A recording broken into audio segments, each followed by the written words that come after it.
Good evening, everyone. My name is Marina Isgro, and I'm Associate Curator of Media and Performance Art at the Hirshhorn Museum and Sculpture Garden. Thank you so much for joining us tonight for NFTs, Fad or the Future of Art, part of the museum's weekly series, Talking to Our Time. Excuse me. Tonight, we've assembled a dynamic panel of experts from different corners of the art world to help us understand the current NFT craze and to debate the future of blockchain technology's impact on artists and cultural institutions.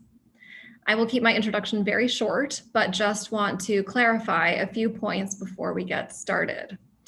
NFTs have recently captured the art world's attention following the sky-high sale of Beeple's Everydays, The First 5,000 Days at Christie's in mid-March. Thanks in part to that sale, many people new to the conversation may think of NFTs as synonymous with digital artworks, but really the situation is more complex than that. So first, some quick definitions. A blockchain is essentially a digital record of transactions that is distributed across a decentralized network of computers. The big advantage of a blockchain is that transactions are permanently recorded and verifiable without the need for a central authority. An NFT, or a non-fungible token, is a unique piece of data registered on a blockchain that can serve as a surrogate or certificate of authenticity for various kinds of objects in the digital and real worlds. In the case of the Beeple, for example, the token lives on the Ethereum blockchain and points to the JPEG image, which is actually stored elsewhere. NFTs have potentially exciting implications for artist rights and promise solutions to problems around provenance and transparency. They've also provoked critical responses from those who question their close association with the volatile world of cryptocurrency, their environmental impact, and the uncharted legal issues they raise. So I look forward to delving into some of these issues tonight with our distinguished panelists. So let me welcome them all now. Please go ahead and turn on your cameras. Hi, everyone.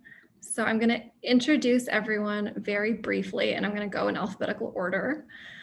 So Anne Bracegirdle is an art and blockchain thought leader.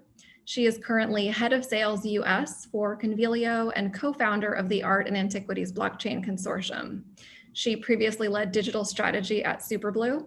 And while at Christie's New York, she spearheaded the Art and Tech Initiative. Claudia Hart is an artist and professor in the Department of Film, Video, New Media, and Animation at the School of the Art Institute of Chicago. Her work examines issues of identity and representation as they relate to computing and simulations technologies. Claudia's works are widely exhibited and collected by institutions including MoMA, the Met, and the Whitney. Okay, Kenny Schachter. Kenny, can you turn on your camera for us? Is an artist, curator, writer, and art dealer who has been an active presence in the art world for nearly 30 years. There he is. In addition to writing widely for various international publications, Schachter has a regular column on artnet.com, where he has recently written a series of articles on NFTs and the virtual art market. And he is joining us tonight from Vienna. So many thanks, Kenny, for staying awake for us. And finally, Jerry Saltz. Jerry Saltz is the senior art critic at New York Magazine and one of the most influential culture writers working today. He is the winner of the 2018 Pulitzer Prize in Criticism and the 2019 National Magazine Award. So welcome, everyone.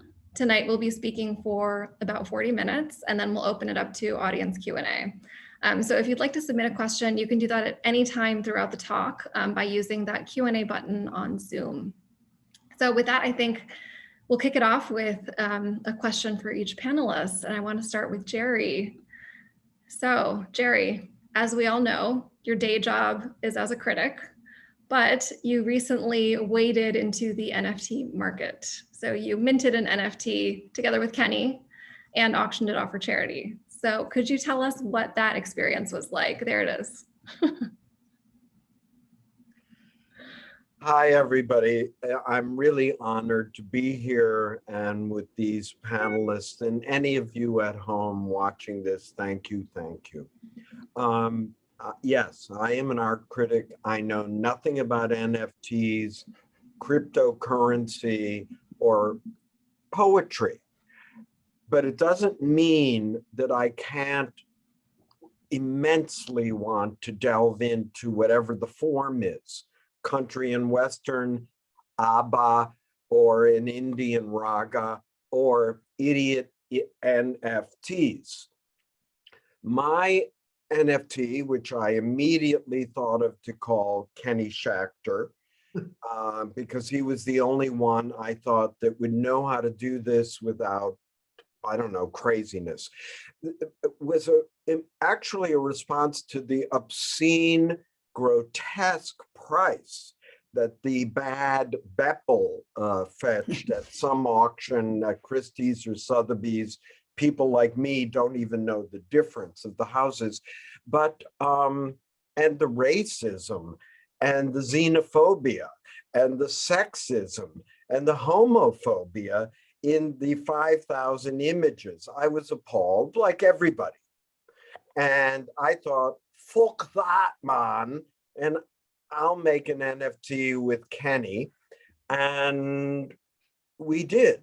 I also hated, before I finish this too long a story, that the art world had an instantaneous negative knee-jerk response to it. Like every fucking person went, oh, NFTs, they're not art. NFTs aren't real. And you really want to say they're as real as the internet. They're as real as, you know, a toothache, for God's sake, or as real as your idea of whatever God. So immateriality is immaterial to me.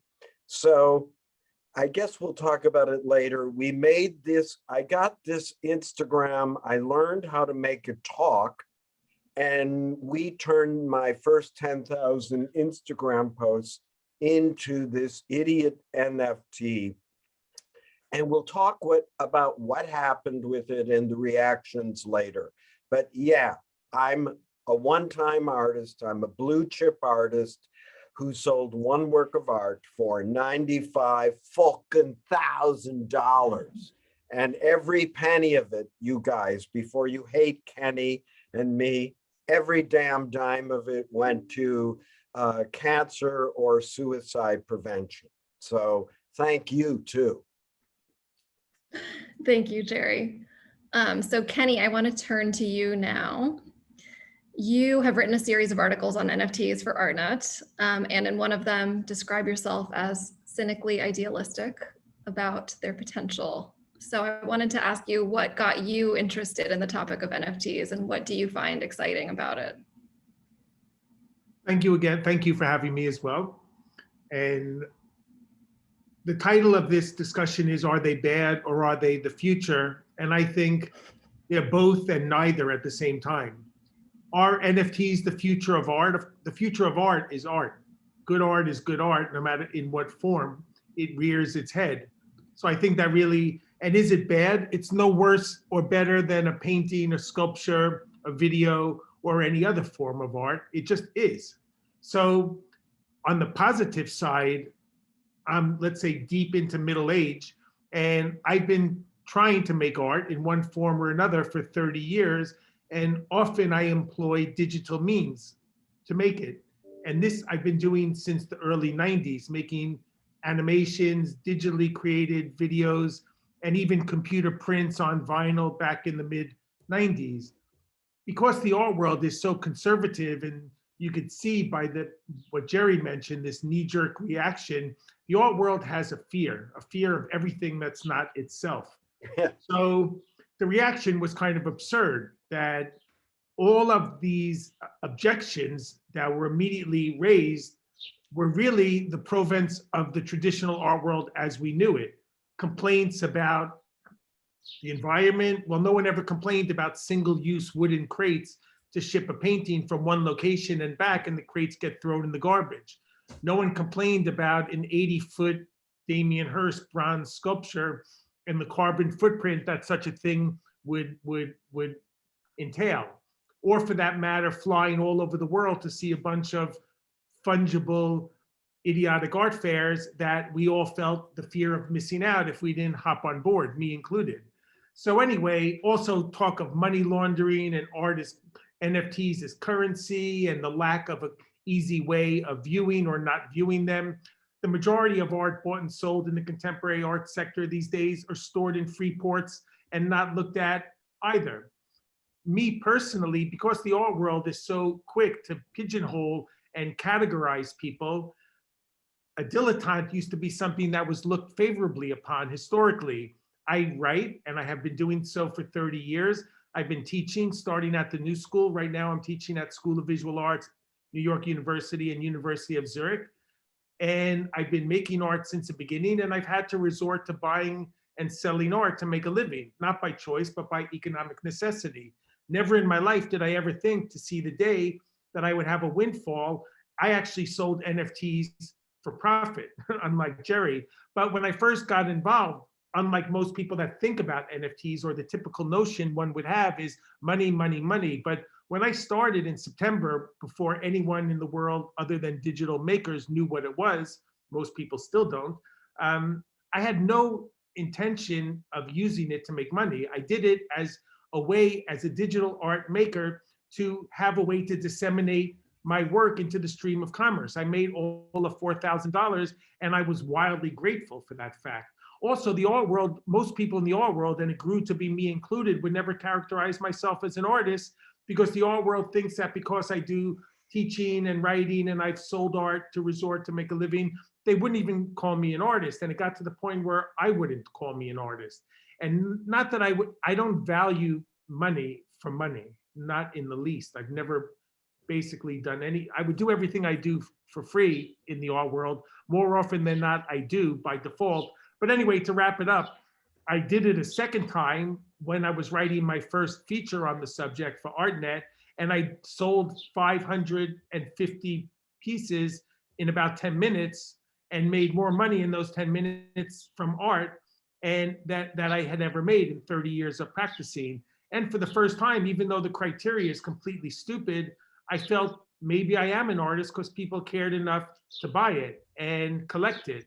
And because of my writing and my lecturing on the subject, I've had literally more than 100 people write me that me helping to shepherd them, like Jerry, through this process has enabled these people to make a living in a way they never thought they would be able to. And that's an extraordinary thing at any stage of life. And I'm grateful to share the information and to inspire people to follow suit.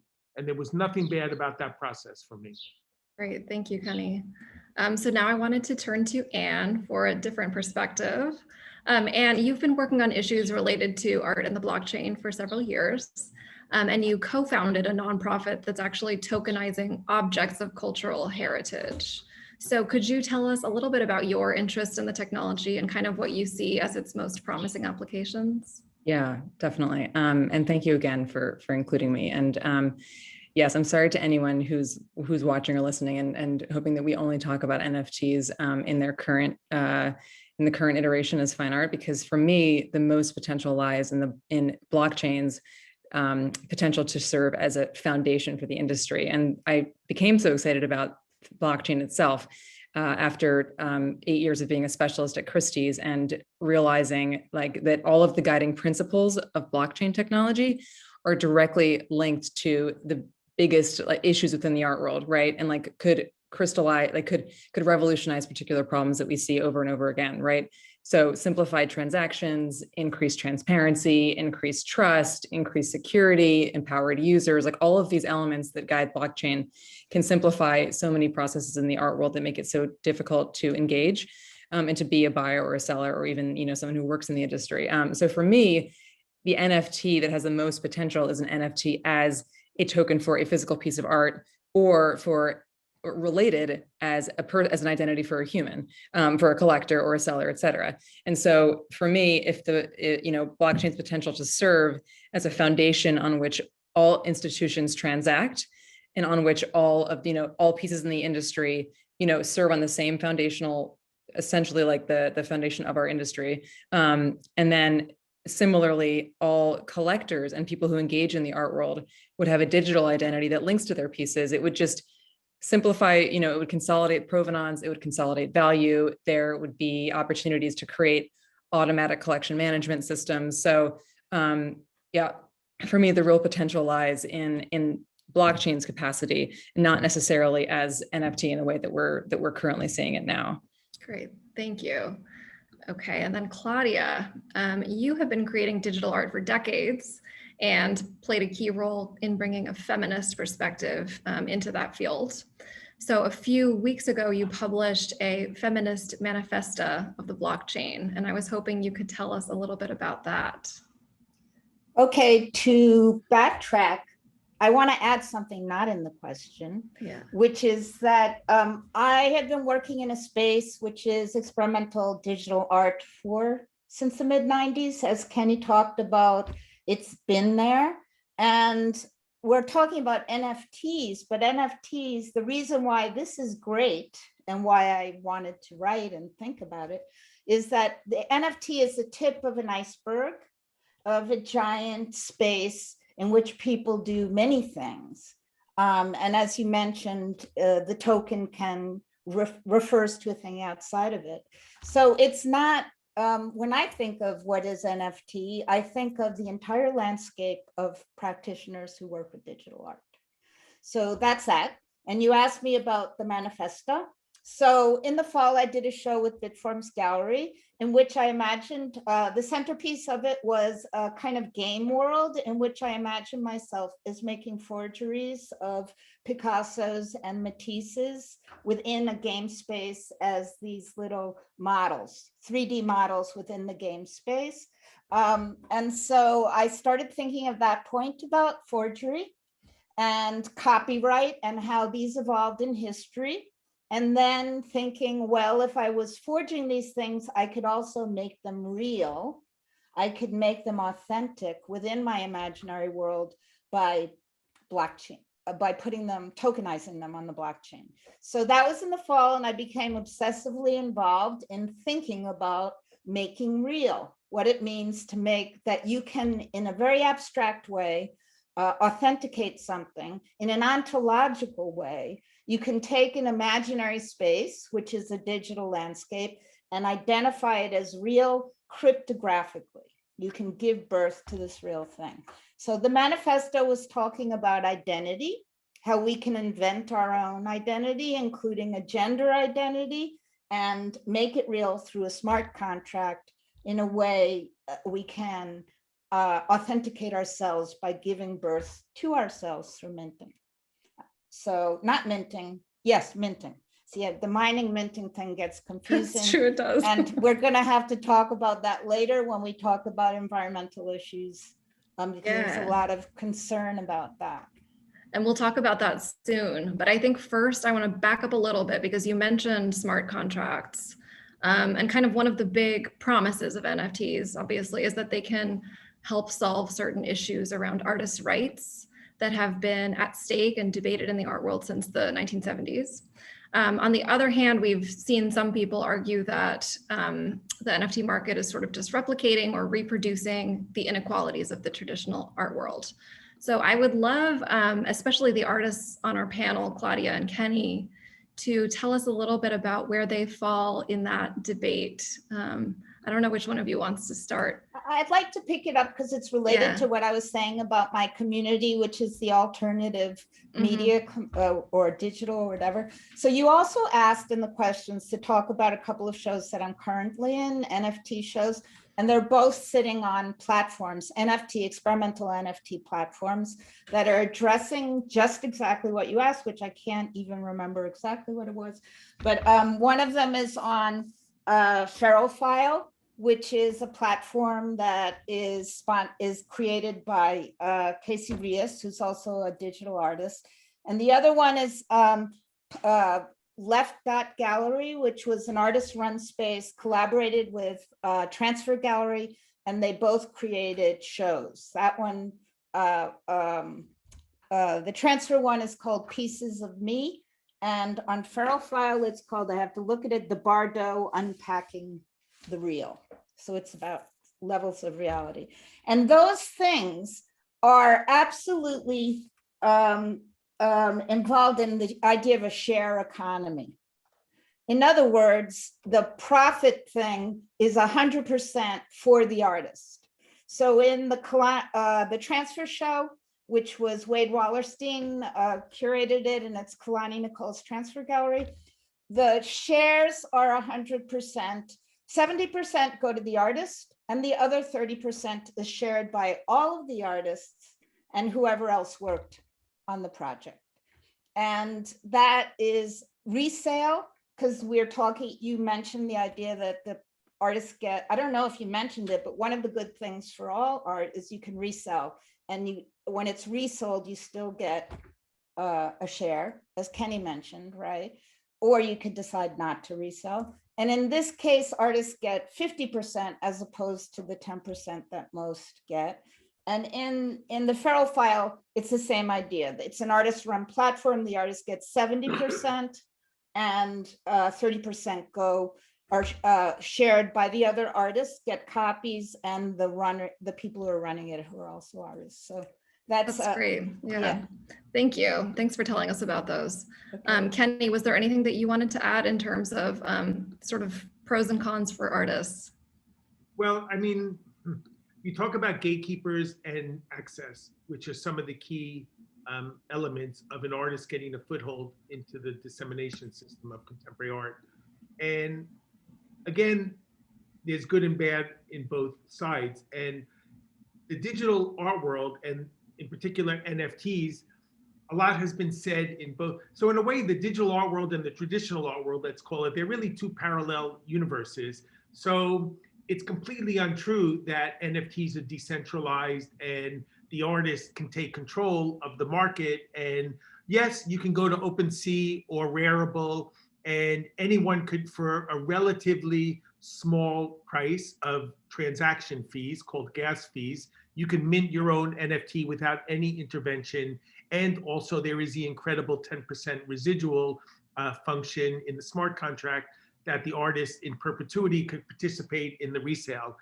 The problem is that as easy as that's, but in a way, like, the shortcomings mirror the art world, but these are two different worlds that eventually are going to collide, and they have begun to collide. The problem is that if you want to actually be remunerated in a real sense of the term, it's the same as in the fine art world today, that you need to be on one of the sites that are, let's say, curated with heavy quotation marks, because a lot of the times these curators have had zero art history. I would say most of them, if not all even, but between us, of course, have had very little, if any, art history training or experience. I mean, again, let's be perfect. The first art class I was ever in, I was teaching at the New School. I'm completely self-taught, but I had the desire and the passion to learn. And I think that a lot of people in the digital space are quite content in this kind of outsider status, not outsiders as you would think in the past, as, you know, whether it's someone with psychiatric issues or whatever, unschooled, generally speaking. A lot of people in the digital world, not only they don't know who Barbara Gladstone is, but they don't want to know who Barbara Gladstone is. So if you want to sell your NFTs, some of the more difficult to get on platforms, commercially speaking, are Super Rare, Foundation, Makerspace, Known Origin, and Nifty Gateway. I have worked on all of those sites, and I find it excruciatingly difficult to sell work. I mean, overall, a lot of the froth, and the average price of an NFT is $100. The average price of a good painting that you could find on Instagram is $100. It's such a misconception to think that art is expensive. Neither art in a traditional form or in a digital form is expensive. Sure, we hear about these stupid cases where they go for crazy prices, like Jerry mentioned, but that's an anomaly, pretty much. Right. Yeah. So anyway, it's a lot of the same parameters and criteria exist also in the digital space. Fair enough. Okay, so Jerry, I want to ask you a question. I would love, yeah, go ahead. I just had a couple of quick points before we change the topic. I think it's important to mention when it comes to the benefit for artists, like, yes, the automatic resale rights. Another big benefit is that, you know, a token creates a digital proof of an edition, right? So finally, contemporary artists would have the opportunity to prove their editions, and we wouldn't just have additions based on trusting of a dealer. And I think that to Kenny's point that, if you're going to get resale rights as an artist, you have to be on the specific right platform. I think that raises an excellent point that I think that soon we have to shift the conversation from what we're having now to, okay, so what is the industry going to do to come together to make decisions as a consortium of which blockchains we're using, how are they going to become interoperable, determining common standards and the next steps as an industry in the ways that, for instance, like the fashion industry has done already, right? So, LVMH created a blockchain platform for all of their brands and is now, many other fashion brands have joined on. And so that's just I think it's another separate, really interesting topic to figure out what are the next steps to make sure that contemporary artists do, get their resale rights from that automatic transaction. Absolutely. Okay, back to Jerry. I would love to hear you. I feel like art often gets left out of these conversations entirely. So this is going to be my one effort to talk a little bit about art. I would love to hear you talk about some of the kind of high profile NFTs that we've been seeing in the news from your perspective as an art critic.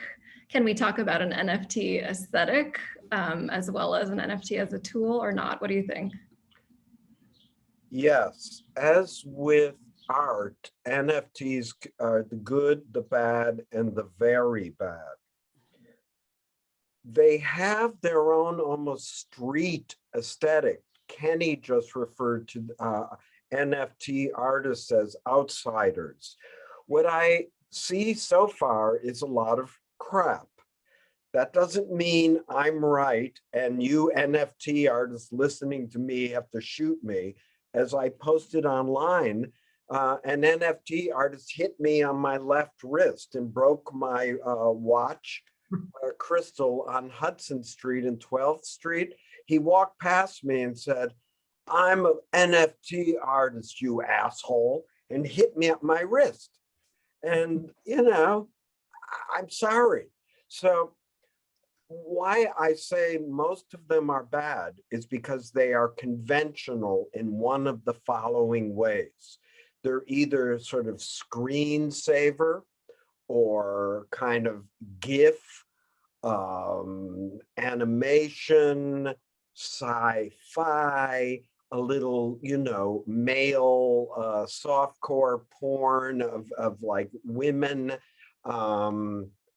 over and over and over. You see the same things. It's like being in Nashville that, Dolly Parton wrote Jolene and I Will Always Love You on the same day. Yet she used the same the progression of country and Western chords. So while the form of the NFT may, be a confine, a skyscraper, it's what do you do inside of it? And so far, what I have seen has been pretty meh. It takes less time to look at the damn things than it seems to make them. Again, I am sure that someday there could be a Francis Bacon of NFTs. I don't know. Everybody said iPad art was impossible. And then David Hockney made pretty good iPad drawings. So far, bad. Get to work. Be creative, you big babies. Thank you, Jerry. And I'm glad that Claudia also already told us a little bit about some of the interesting work that's being done on alternative platforms that may not have gotten as much press. So thanks, Claudia. Well, and those are also platforms where the artists come from, Kenny, but I know you know this, also they went to the School of the Art Institute or wherever. And they are coming from the art history, the long trajectory of discussion, which is art, and moving through there. I think it's really an important time to make a differentiation between what we're calling NFT artists, which is basically meme artists, right? So if you think that meme artists in the best way, Jerry, they would be the ones thinking of them as political cartoonists for the internet, the way we had cartoonists for newspapers. but meme artists, are not in the same space as artists, right? So we're using one word and leveling it. And that's, yeah. Can you? Also, we're all jumping into this one. I'm thinking about the phrase, like Marina, how you said that there are critics saying that we're replicating inequalities in the traditional industry. And this just struck me, Jerry, as you're saying that, because this is like how I've been in so many conversations where people who have just discovered NFTs, who are, very influential in the industry, are claiming that the art is bad without having without first doing like complete due diligence, getting a sense of the community. So much of what's beautiful about the NFT, about the blockchain digital art, is the community behind it, and the technologists behind it, and the history of it, and what they hope to achieve. I know, wait, Jerry's raising his hand. Wait, I'm not finished. And wait, but there's also blockchain as a medium provides conceptually fascinating projects, right? Like Kevin McCoy and Jennifer McCoy with the Whitney, like Kevin Abosh and Ai Weiwei, like ownership, like, exploring notions of ownership, exploring notions of value. Like, so for me, I'm sad when I hear, yes, anyway. I would just like to add quickly, well, can I just add from an artistic? No, it's my turn. You went already. I'm not going to hit your watch. I just wait. I would also say, I'd like to see you hit his watch, like reach out. I'm going to hit it if you don't. Let me just say one quick thing. Also, Jerry, have you ever spent 2 hours looking through, like, there's a site in South America called Hicentuc, HICETNUC, that uses Tezos, which is completely non-detrimental to the environment, which I'm curating, not to tout my own horn, but next week I'm curating an exhibition of NFT art at Nagel Draxler Gallery in Cologne, a 35-year-old conceptual stalwart gallery. And in it will be Kevin Abosh, who was just mentioned by Anne, who's one of the pioneers in the series. In the field, there's an artist, Osinachi, who hails from Nigeria, who makes some extraordinary work. And you can equate the work to put it in a painting context. He only makes digital work from Nigeria, and he's found exposure as a digital artist via NFTs, and also a woman artist, Sarah Friend, who's based in Berlin, who makes very consciously community-oriented art to bring technology to poverty-stricken nations, and is very mindful of the community component of what she does. And another artist, formerly known as Rob Myers, who now identifies as Raya Myers, again, one of the early pioneers in this space. So they really are disparate people from all walks of life, with all racial backgrounds and sexual identities. And there really is a history to this and a great depth. I mean, I thought when I first got involved myself back in September 2020, like you said, that a lot of it would look like paintings on the back of a van, but it's like everything. You have to look, you really have to do the legwork, and it's a slow burning process to learn. And yeah, I mean, there's no museum that you could step into, or no series of great physical galleries yet, really, but they're beginning to be these communities, like Anne mentioned, and Claudia, and there's great art being made, a lot of which you'll see at my show next week. I think this is exactly one of the reasons why I was so disappointed that it was the Beeple piece that launched all of this interest, because it's just so disheartening for the community that has been working so, like, to suddenly have that be the first thing that everyone associates with this. I feel like, okay, now we have to backtrack and like do all of this relearning and et cetera. Yeah, because of everything you just said, Kenny. I feel like there's so much good quality work, and I think that resulted in a lot of knee-jerk instant criticism of what the art is. Great point. So I want to get to a question that many of our viewers have posed. Jerry. I do not get the answer being yelled at. Okay, you can respond, and then we will get to the environmental issues around NFTs. 90% of the art that you see in art galleries is not very good, in your opinion. 90% of the NFTs that you will see are not very good, in your opinion. 90% of the art made during the Renaissance was not very good. We just never see it. I am simply talking about having not done my due diligence. That I absolutely agree. I talked about only the very unfortunate examples that are making the big news and the many that were sent to me.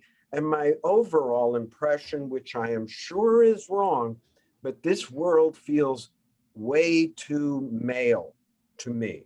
I know that there are many people who identify as women making NFTs, and I am really making it a point to do my due diligence there. Doesn't make me a good person. Just as Anne said, it's a wonderful community. Well, so is the art world. So is the pizza world. But this world feels so overdeterminedly male. And I know that's changing, but I think we better point this out. And of course, I know it's not all white, but boy, you better really not deny that that's facing. It's called bro culture, Jerry. It's bro culture. And that's also because of the thing that we still have to talk about, which is the relationship to currency. So yeah, well, that was one of my questions. So why don't we get into that one now, which is just the general distrust of NFTs in the art world because of this kind of entanglement with crypto. And there are, lots of arguments that have been made about that. There's the argument that cryptocurrencies are sort of money in search of a market, and NFTs prop up or create that market. There's something that you can buy easily with crypto. Others have suggested that NFTs are sort of just a tool for speculation without the hassle of a material object that would have to be stored in a free port and so on. So I'd love to hear any of your thoughts on that issue. Claudia, I think you started already, so. well, I think that the token, the milling thing, right? So the attaching to an image, the token, and tell me if I'm wrong. All right, but it is what it's actually doing is mirroring the market. It is the way art is marketized, a speculative object. The tying to an image, the token, which is currency based, is the trading mechanism for the way to up the value as is in the regular old art world. So it's parallel tracking that. And the super bro thing, I think, happens because the currency, it has been this closed bro tech market, and their idea of what's cool is these most of them are memes, but memes of a flavor, of a very particular flavor that has been very well described, right?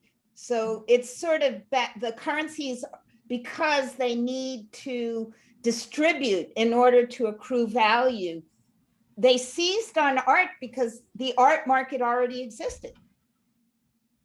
Yep. Okay, Let's get to the. Yeah. Does anyone find it, I'm amused by the fact that our industry is like baffled by suddenly like claiming that we need regulation, we need transparency. Like, is anyone else baffled by the fact that like suddenly there's this demand, like suddenly everyone's very concerned about like what this cryptocurrency could do and suddenly demanding regulation when obviously like our industry has huge problems with that? Does anyone else find that just a little hypocritical? I have to say, like, well, first you mentioned that NFTs have something to do with cryptocurrencies. NFTs basically are cryptocurrency in a sense, the relationship, even though there are more and more sites that will accept fiat currency like US dollar. Mm-hmm. But also there are some interesting aspects. Number one, I've never bought cryptocurrency in my entire life, nor did I have the vaguest, slightest interest whatsoever until there was an art connection. So you have to think like there was $1 trillion of wealth created out of thin air, literally, or in some mainframe in China. But this wealth was created and there was nothing you could do with it. So there was this crazy amount of creation of wealth and there was nothing to spend it on. So there was this pent up sort of wealth creation. And then all of a sudden with NFTs, collectibles, the NBA things and all of these other things besides the art, all of a sudden there was something to spend it on and the well just opened up and flooded and there was a deluge of like acquisitions of these things. But again, the art world has its own particular brand of hypocrisy. So all of the things, immediately the art world threw its arms up. Oh, art is, the NFTs are just about currency.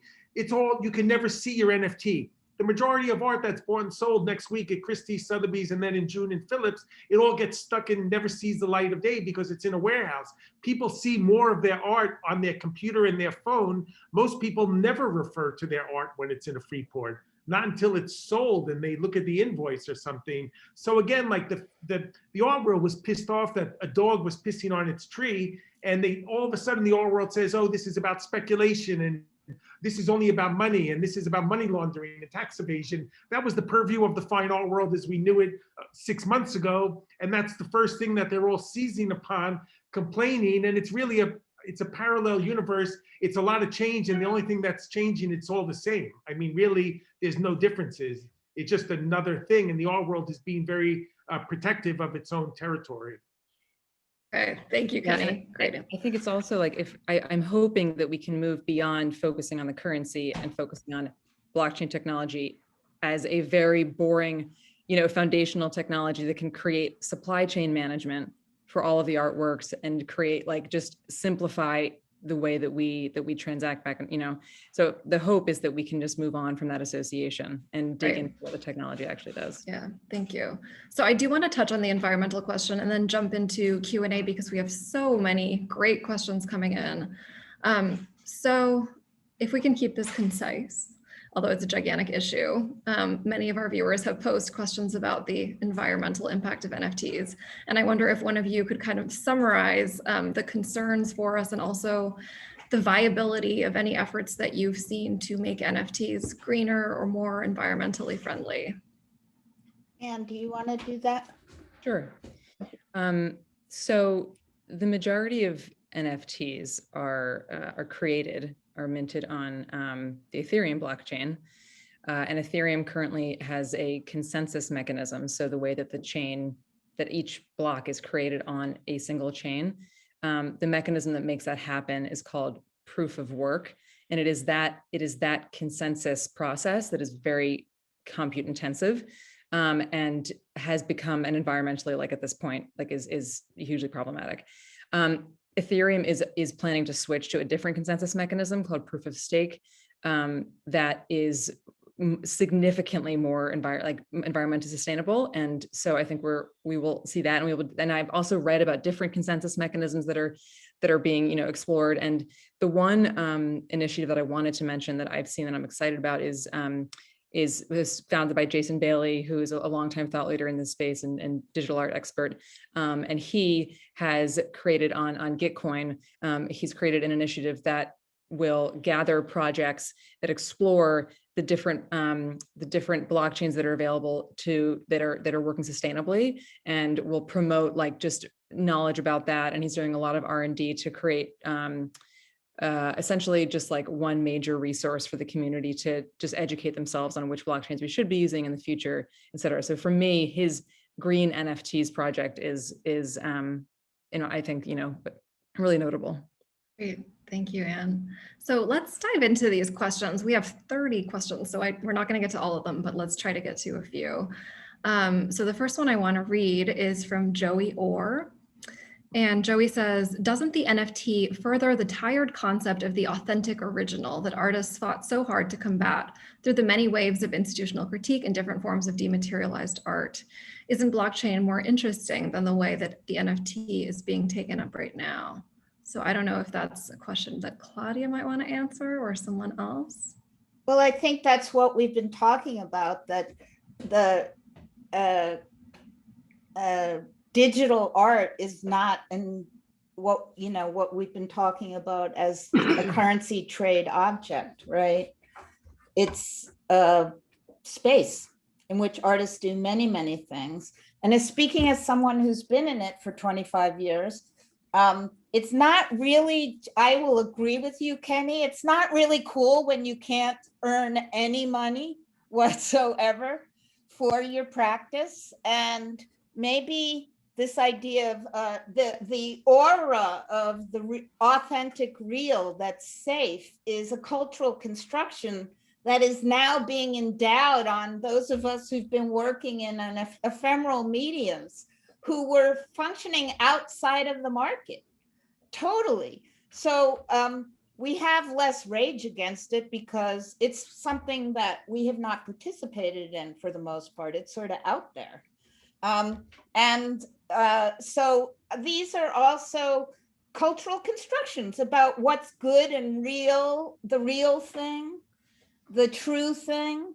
It's a made up ethical value system. And when you're not thought of as being that, it's not really that particularly fab, right? Sort of a drag. Think about like when Vito Acconci masturbated under the floor in 1972 in Ileana Sonnenben's gallery, and he was trying to make this art movement of dematerialization and art that couldn't really be swallowed, so to speak, by the collecting world. And in spite, the market will consume anything, whether you want it to or not, if it's something that it deems, buy and sellable. So when you think about scarcity and this kind of fake notions of what's limited, what's rare is such a term that gets bandied around, and half of these platforms have the word rare in them, super rare, rareable.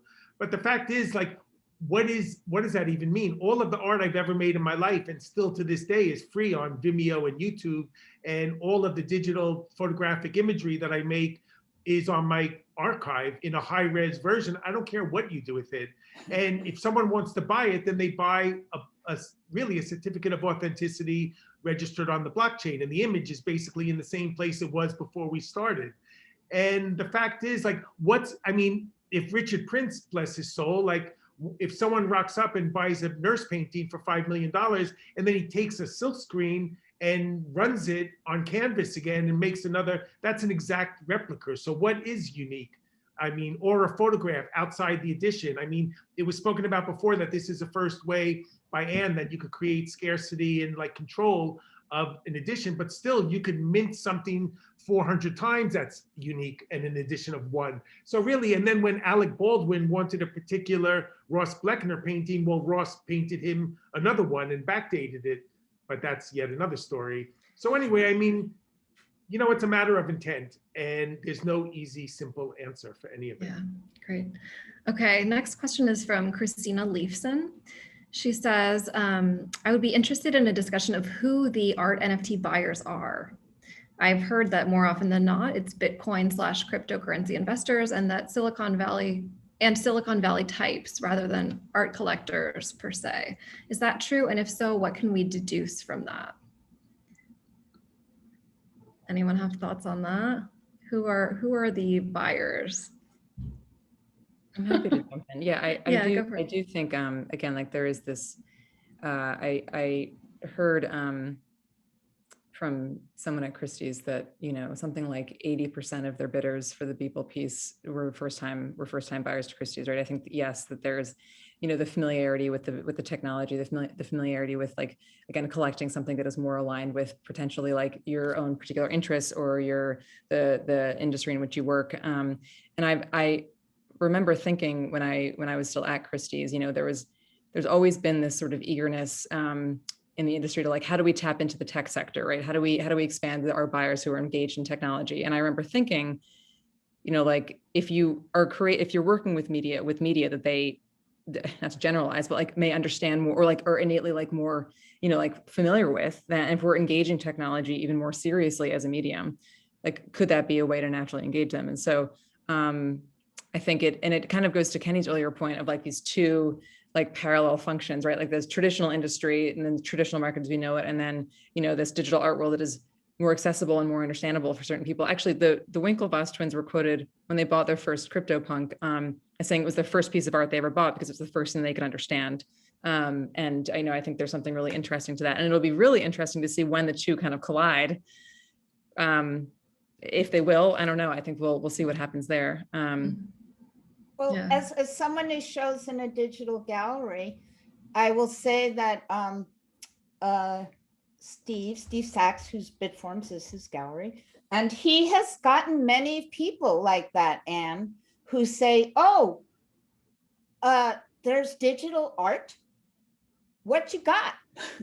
And they want to know about it and want to learn about it, and had previously been not within that space whatsoever. So it's called spillover.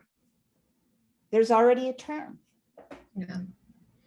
Okay, next question is from George LaGrady, and I'll pose this one to Jerry.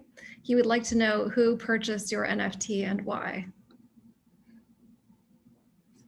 Do not know, and I do not know, but I'm sort of, Kenny would know. I can't remember the name of the buyer.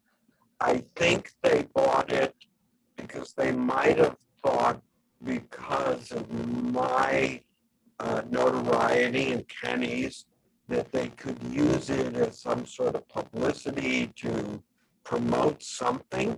And I really wanted to tell whoever that was, like, never gonna happen. But you probably going to Right. money.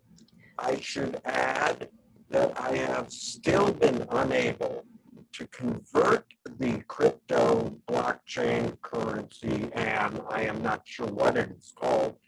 I can't convert it to Memorial Sloan Kettering does not know how. Jerry, sorry, let me interrupt you. Your sound is doing that thing that it was doing before. I still caught that, but if you want to, there you go. Okay, Jerry is going to fix his sound. Kenny, is there anything you wanted to add in terms of, do you know who the buyer was? Well, the buyer was, I mean, again, it's funny because against NFTs, people say that it's going to be transparency and a clear provenance that's easy to identify. The buyer of the NFT that Jerry did has identified himself as Alfred Hitchcock instead of Alfred Hitchcock. And he has he sent me an email about what his intent to do was. And it seems he wants Jerry to acknowledge that crypto art is legitimate. And he's created, he sent an email to the effect that there are some things that he wanted Jerry to do with his MetaMask wallet, which is never going to happen because I'm still trying to explain what the basic fundamentals are of this whole process. And anyway, he's saying that if somebody doesn't cough up 440 ETH for the piece that's sold for 40, if someone doesn't pay 10 times the amount that was paid, he's going to do something with the original, threatening that it's going to disappear. So, I mean, Good Lord. Yeah, good Lord is right. I have a friend who I've met through social media who is a 20-year-long employee at Google, an engineer, and he happens to be an incredible collector of NFTs. As a perfect example of this hybrid, there's no way to generalize or categorize who these collectors are. They're a really vast array of people. In the same way, there is still something called connoisseurs, which generally belong in a museum of natural history in a vitrine, that simply love art and want to learn about it. And in the same manner, there are people that love digital art and have never sold their portfolio of NFTs. And my friend who is the real collector, who has a vast collection, he's not an executive at Google, he's an engineer, and he's managed to string together an incredible collection. And we're still in the process of him trying to unpack what the hell Mr. Hitchcock is intending or threatening to do. But like Jerry said, ultimately, he has some ulterior motive, just like the Beeple buyer. I won't call him a collector. He owned a load of Beeple and he was trying to capitalize on that fact. So this guy has something up his digital sleeve, and I'm still trying to decipher what the hell it is exactly. Interesting. Okay. Next question is from Kimberly Graham. Kimberly says, as collectors amass NFTs, it is only logical to imagine that museums and archives will inherit them through donation or bequest. What impact will inheriting NFT art likely have on those repositories? And what responsibility will they then have in maintaining them? I'm very curious to hear your answers to this. And maybe I'll just tack on to that. Do you think museums should be wading into this space or not? Not if they're going to spend too much money. Start slow, for fuck's sake. And I'm not even sure that these devices will be able to read NFTs in 5 years. They may be so antiquated, like a VHS recording, but I know nothing how to answer that. I can tackle perhaps the second part of that question about museums wading into it. I think that we are in this moment where there's sort of a desperation and hunger for, thought leadership and, again, due diligence, and looking into, like, how do we form an industry consortium of industry leaders, and how do we think about how this technology should be implemented moving forward. And so I think that, for instance, like hosting like the Hirshhorns, involvement in becoming a thought leader in the space, educating, like, I think that we have to do a lot more educating before we I don't know, that's sort of my instinct of how museums, because I think there are other ways that the technology could benefit the museum structure generally, like simpler loaning processes, easier access to more private collectors. The project that the nonprofit that I work on is creating divided ownership opportunities for objects of cultural heritage that, might be, marred in ownership disputes between, name your Western European museum and a country in sub-Saharan Africa, right? So creating new ownership opportunities, I think that could be super interesting for museums. So again, my instinct is hold the phone a little bit. Let's keep doing the research and like a little more due diligence. That's how I would react if I were working at a museum. As far as the first question about how, what implication this has for donating. I think that, again, for me, if they were donated on a platform, and actually I think that the person who asked could look into the company called Vastari, Vastari, who's trying to work with the technology to create easier loaning opportunities, again, to create just like a bridge between collectors and museums. And so for me, the more interesting element is the ways in which it opens up. It simplifies the experience for museums and collectors, but I don't really I don't know. I have a hard time answering the other one. Yeah, no, actually, Jerry mentioned the issue of obsolescence, which is another question that came up in the Q&A box. And maybe, yeah, no, go ahead, Kenny. I think museums have an obligation to wade into this space. They miss not to. We live in a world characterized by technology, and that is the future of life and the future of art. So it would be ridiculous. What if galleries or museums never tried to preserve these early conceptual videos of VHS or whatever format? So you just change them to another format. There's been a lot of talk about, so when you buy an NFT, you're not even buying the art. Forget conceptually or theoretically what you're getting. You're buying something on a ledger system, which is really a digital certificate of authenticity. It's not the Dan Flavin, it's not the light fixture. The light fixture, metaphorically speaking, is hosted on like the cloud in the same way that my website is hosted on the cloud. So right now, like, again, there was some amazing talk by Anne about these community standards or these, standards for the industry. And these things need to be identified. Right now, the majority of the platforms are using a system called interplanetary file sharing service. I may sound more competent and knowledgeable than I am. I'll admit I am not, most assuredly. But there is a new system from people I've been speaking to. I just tried to listen to people that actually do know something. There's another system called Arweave, which is has a much more staying capacity, is a much potentially more long-term solution to some of these problems where if you open up your wallet, like Jerry said, 5 years from now, and you're gonna find a lot of blank squares that indicate your collection. So, I was just told by these amazing, Vienna, and I met up with this group called Crypto Wiener.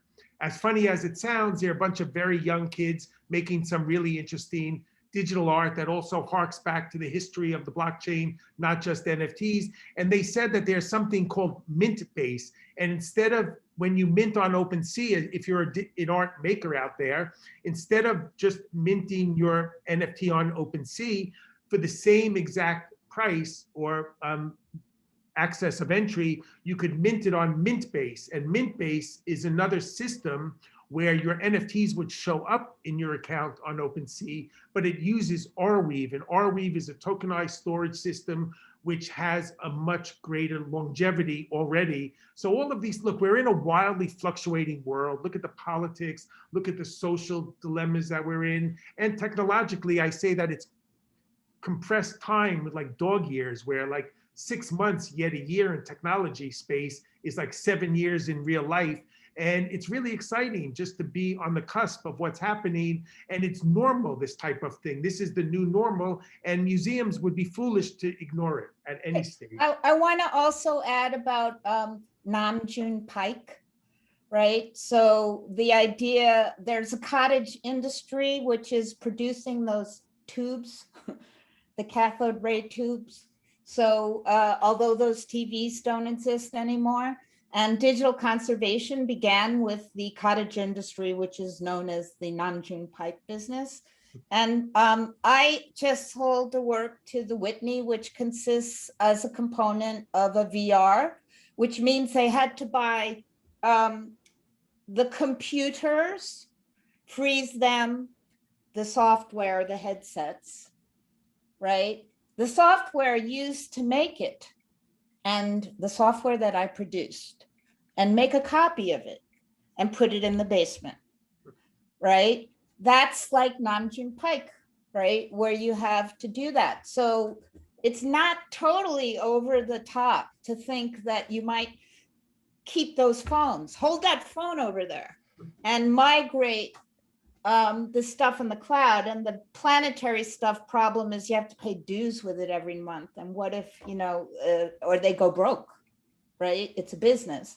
So there are, you know, there are ways to do it. You can have a server, keep the stuff, meaning a bunch of computers in the museum that's serving their own stuff. So there are ways to work around it. Yeah. That's great. Thank you. Okay, I'm going to ask one last question because we're already a couple minutes over time. So an anonymous attendee would like to ask, where do you see NFTs in the next decade? Do we have any predictions from the group? NFTs in the next decade?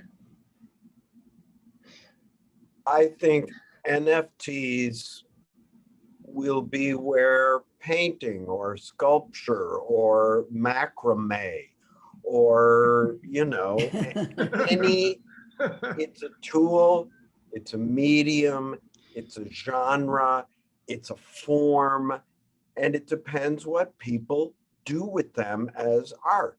That's my particular addiction. And, you know, Kathy Griffin was messengering me. I don't know her.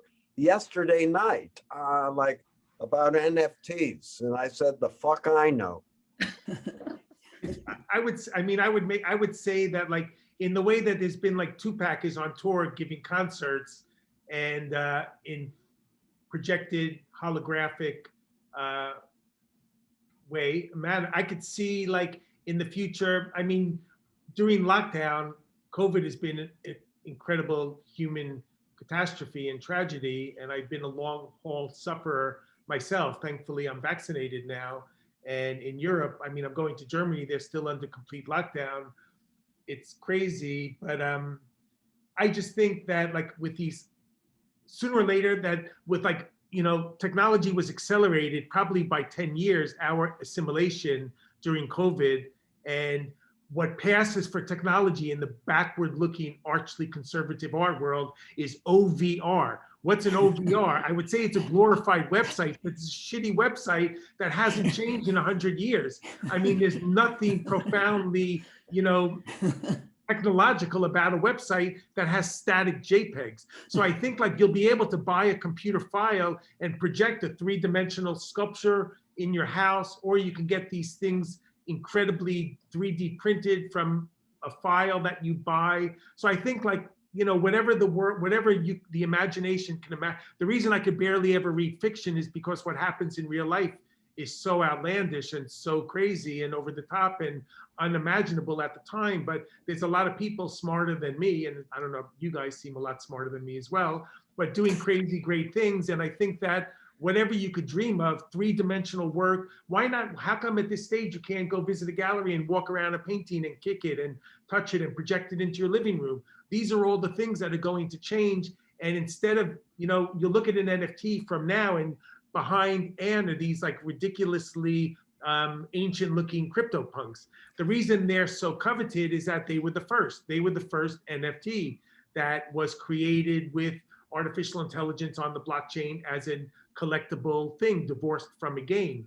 And I think that they'll always be relevant because they were there first in a historical capacity. And next will be just whatever you can look back at some of these movies from the 50s and 60s, or the Jetsons cartoon as a child you used to watch, and that's what's going to happen next. It'll just be immaterial art coming to life that will be with me in my hotel room, be on the train with me when I go travel to the next destination for my show. And then you can, you know, but like, it was such a cool concept that Claudia mentioned, like the Whitney having this in cold storage, all this equipment. That's great because that's tracking, it's like history in real time that we're all experiencing and talking about, and it's just going to get more exciting. And you can't just dismiss something because you're fearful of change, which is a human inclination. And the art world complains a lot, but they're complaining because they're losing control, and that's not something they sit easily with. Thank you, Kenny. Any last words, Anne or Claudia? Losing control of the market. That's my last word. That was a perfect note to end on. Happy to leave it there. That's great. Well, thank you. Thank you, Anne, Claudia, Kenny, and Jerry for joining us tonight. This was great. I'm sorry to those who asked questions that we weren't able to answer. We just have so many questions tonight. Also, a big thank you to Claire, who was running our live captioning tonight. And finally, a big thank you to all of you for tuning in. Please join us again on Wednesday, May 12th for the next installment of Talking to Our Time, which will be a conversation with Diana Al-Hadid. So thanks again, everyone. Have a great night. Thank you for having me. Bye-bye. Thank you. Thanks. Thank you, Marina.